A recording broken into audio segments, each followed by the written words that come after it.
我爱你，让我带你走。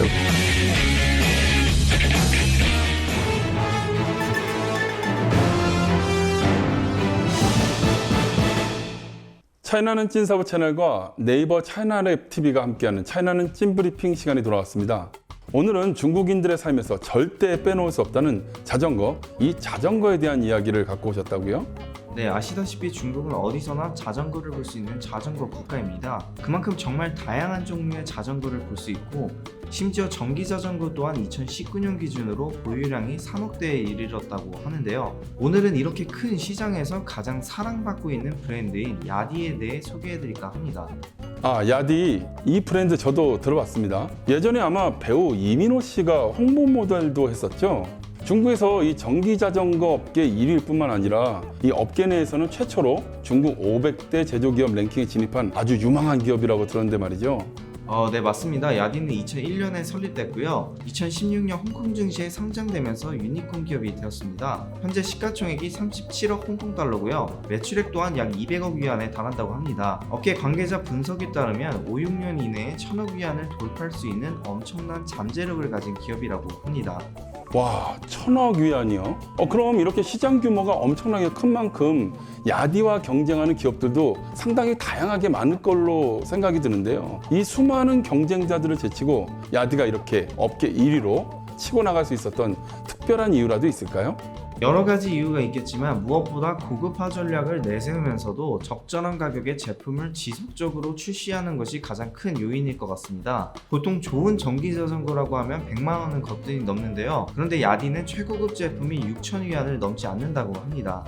6천 위안이라 그러면 한국 돈으로는 약 110만 원 정도니까 전기 자전거 치고는 정말 저렴한 것 같은데요.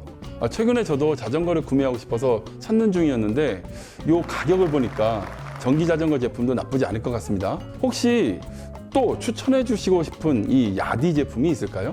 네, 야디의 대표 모델인 관즈 시리즈를 소개해드리고 싶은데요. 리튬이온 배터리가 탑재된 이 시리즈는 20분 만에 80%의 충전이 가능하고 스마트 무선 충전뿐만 아니라 긴 수명 덕분에 중국에서 폭발적인 인기를 누리고 있습니다. 그런데 아시다시피 최근 법이 개정되면서 전기 자전거에 대한 기준이 엄격해졌고요. 구매하시고 싶은 분들은 잘 알아보시고 구매를 하셔야 할 것 같습니다.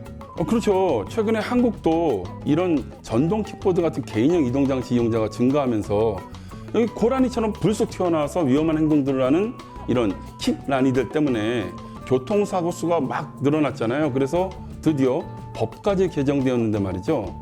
이 전기 자전거의 경우는 전기가 보조이고 페달은 주인, 이 자전거가 아니면 이런 개인형 이동장치에 해당되기 때문에 원동기 면허가 필요한 경우도 있다고 하더라고요. 그래서 여러분들께서는 이 전기 자전거를 구매할 땐 좀 더 자세하게 알아보고 구매해야 되겠습니다. 아무튼 그뿐만 아니라 이런 야디에 대한 기사를 찾아보니까 IoT 기술에까지 투자하는 기업이라고 하던데요.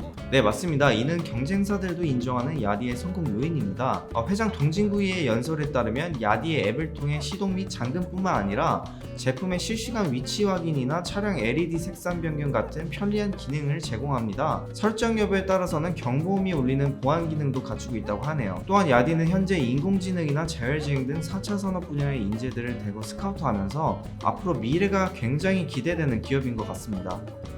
그런 행보라면 정말 이 야디가 유니콘 기업에서 데카콘 기업이 되는 날도 정말 멀지 않은 것 같네요. 그런데 말이죠. 중국에서도 우리 한국처럼 전기자전거법이 개정된 후에 굉장히 이 과도기 단계라고 들었거든요. 이렇게 개정된 법이 야디에게 그리고 더 나아가서 중국 전기자전거 업계에겐 어떤 영향을 좀 끼쳤나요? 네, 중국 정부에서 발표한 전기자전거 안전기술 규범에 따르면 최고 시속 25km에 배터리 포함 총무게 55kg고요. 전기는 400W 이하 등 다수의 기준에 적합해야 전기자전거로 인정받을 수 있는데요. 이로 인해 잠정적으로 약 1억 대 정도의 전기자전거가 폐기 대상이 되었습니다. 그래도 폐기되는 만큼 전기자전거 수요가 생기는 거고 전체적으로 호조인 소식입니다. 중국도 한국처럼 최고 시속 25km 미만이어야 이 전기자전거로 인정받을 수 있군요.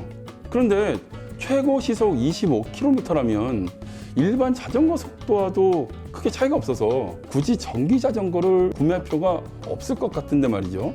자전거를 구매하고 싶어하는 저희 회사 직원들에게 물어보니까 실제로 이런 이유와 그리고 비교적 비싼 가격 때문에 전기 자전거 구매 계획은 조금 좀 망설여진다 이런 말을 하더라고요. 네, 물론 취미로 구매하는 사람들이면 그럴 수 있습니다. 하지만 전기 자전거를 타는 중국의 대부분의 사람들은 자동차를 구매할 수 있는 경제적 여력이 없는 사람들이기 때문에 결국 다시 전기 자전거를 구매할 것이라는 의견이 지배적입니다. 실제로 제도가 시행된 이후 2019년, 2020년 중국 전기 자전거 생산량은 각각 2,707만 대, 2,966만 대로 전년 대비 각 4%, 9.5%씩 증가했습니다.